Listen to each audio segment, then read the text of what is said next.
Welcome back to my channel friends. ಇವತ್ತು ನಿಮಗೆ ಎಷ್ಟೋ ರುಚಿಕರವಾದ ಎಷ್ಟೋ ಹೆಲ್ತಿಯಾದ ಟೋಫು ಗ್ರೇವಿ ಹೇಗೆ ಮಾಡಬೇಕೋ ತೋರಿಸ್ತೀನಿ ರೀ. ಇದಕ್ಕಾಗಿ 200 ಗ್ರಾಮ್ ಟೋಫು ತಗೊಂಡಿದ್ದೀನಿ ರೀ.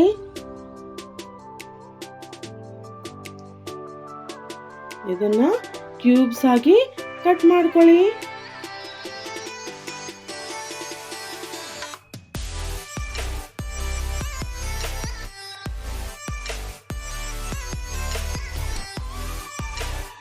ನೋಡಿ, ಹಿಂಗಾದ್ರೂ ಆಗ್ಬೋದು. ನಾನಿನ್ನ ಸಣ್ಣ ಮಾಡ್ತಿದ್ದೀನಿ ರೀ. ಒಂದು ಬಟ್ಟಲಲ್ಲಿ ಅರ್ಧ ಸ್ಪೂನ್ ಖಾರ, ಅರ್ಧ ಸ್ಪೂನ್ ಧನಿಯಾ ಪುಡಿ, ಅರ್ಧ ಸ್ಪೂನ್ ಉಪ್ಪು, ಅರ್ಧ ಸ್ಪೂನ್ ಗರಂ ಮಸಾಲ ಹಾಕಿ ಚೆನ್ನಾಗಿ ಮಿಕ್ಸ್ ಮಾಡ್ಕೊಳ್ಳಿ. ಇದರಲ್ಲಿ ಟೋಫು ಹಾಕಿ ಮಸಾಲ ಎಲ್ಲ ಚೆನ್ನಾಗಿ ಮಿಕ್ಸ್ ಮಾಡಿ.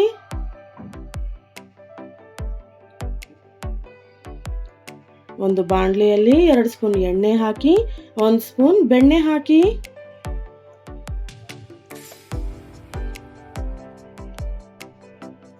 ಈಗ ಟೋಫು ಹಾಕಿ 2 ನಿಮಿಷ ಚೆನ್ನಾಗಿ ಹುರ್ಕೊಳ್ಳಿ.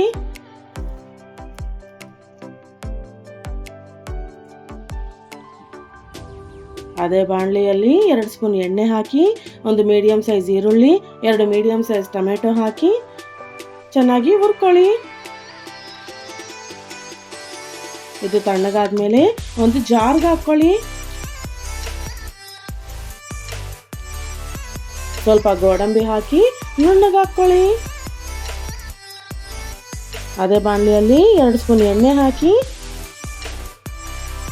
ಸ್ವಲ್ಪ ಜಾಪತ್ರಿ, ಸ್ವಲ್ಪ ಚಕ್ಕೆ, ಸ್ವಲ್ಪ ಜೀರಿಗೆ, ಸ್ವಲ್ಪ ಲವಂಗ, ಸ್ವಲ್ಪ ಪಲಾವ್ ಎಲೆ ಹಾಕಿ ಸ್ವಲ್ಪ ಹೊತ್ತು ಹುರ್ಕೊಳ್ಳಿ.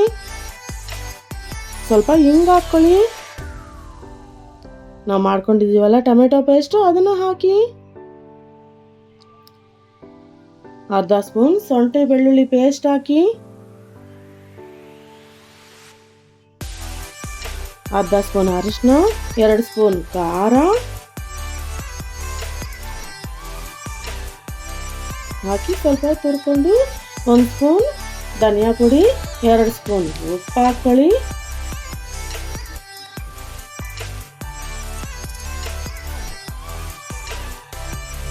ಅರ್ಧ ಸ್ಪೂನ್ ಜೀರಿಗೆ ಪುಡಿ ಹಾಕೊಳ್ಳಿ. ಸ್ವಲ್ಪ ಮೊಸರು ಹಾಕೊಳ್ಳಿ. ಸ್ವಲ್ಪ ನೀರು ಹಾಕ್ಕೊಳ್ಳಿ.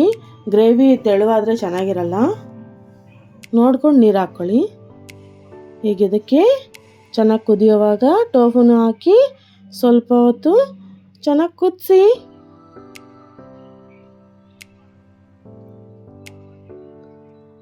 ಸ್ವಲ್ಪ ಕಸ್ತೂರಿ ಮೆಥಿ ತಗೊಂಡು ಈ ಥರ ಪುಡಿ ಮಾಡಿ ಹಾಕ್ಕೊಳ್ಳಿ.